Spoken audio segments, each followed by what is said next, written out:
Cristiano Ronaldo is one of the biggest names in soccer. As a result, he's also one of the world's highest paid athletes. He started playing the sport at a very young age and was discovered professionally when he was just 17 years old. From that fateful moment, his fame and fortune skyrocketed to the level so ridiculous that none of us can truly understand what it's like to be him. Well, with the worldwide adoration often comes with more money than you could ever know what to do with. And Cristiano has a wealthy network of approximately $450 million.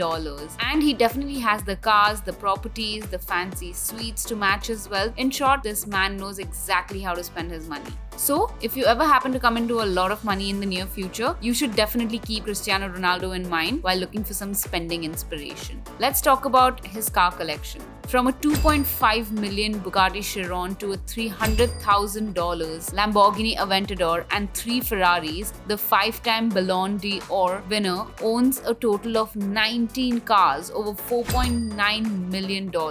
His other cars include a Bentley GT Speed, a $200,000 Aston Martin DB9, a few Audis, and Mercedes-Benz sports cars. Given that Ronaldo is most followed athlete in the world, it's no surprise that he receives some of his wheels in return for promotion purposes. Houses. Ronaldo paid $7.2 million for a mansion in La Finca, one of the richest areas in Madrid.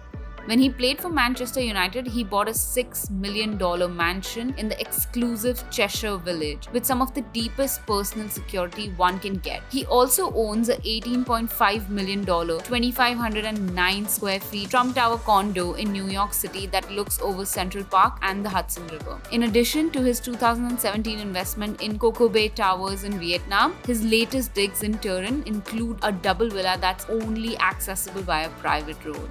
A private jet worth $36 million, Ronaldo's personal Gulfstream G200 jet cruiser cruises him around the world for a quick getaway to sponsorship events. The plane holds up to 10 people and 2 crew members. It also includes a bed and comfortable seating for his friends and family. His extravagant vacations, from yachts in Ibiza to Costa Nirvana in Greece, boat rides in Miami to chill beaches of Saint Tropez, Ronaldo appears to relax as hard as he plays. Then to building hotels. Never afraid to try something new, Ronaldo built a hotel in his brand name Pestana CR7 in his hometown Madeira, Portugal. You can book a room for £184 per night. He has plans to open up more in New York, Madrid, and Lisbon. Watches. Ronaldo owns a diamond-encrusted $2.3 million watch from the high-end jeweler Jacob & Co. It looks like an art piece. He has an endorsement deal with the company, so he might have even gotten a very good discount or a barter exchange for the same. Clothing. Ronaldo digs high-fashion product, which means he wears the finest Armani suits, off-white, and bespoke T-squared suits. Ronaldo also partnered up with the fashion designer Richard Chai to make his own underwear line. Wine parties. Ronaldo apparently spent $2.5 million on a wine for his daughter's birthday party. On a separate occasion, he spent about £27,000 on wine in a 15-minute bar visit to Mayfair restaurant in London, and he didn't even finish the second bottle. Good thing is, his football skills age like a fine wine. CR7 statues. Some say Ronaldo is a narcissist, but you be this judge. After seeing one of his back statues at Madame Tussauds, he had one made for his home with a price tag of $31,000.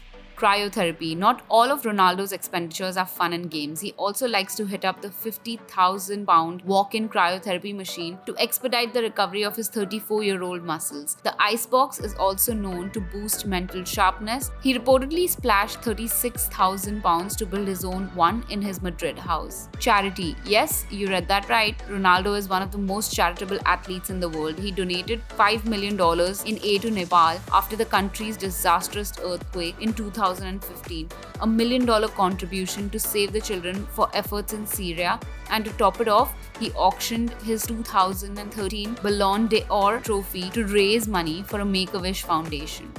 Well, just like that, we've come to the very end of the video. For more exciting videos, please like the video, comment down below which video you guys want to see next, and be sure to subscribe. Bye guys, see you in the next one.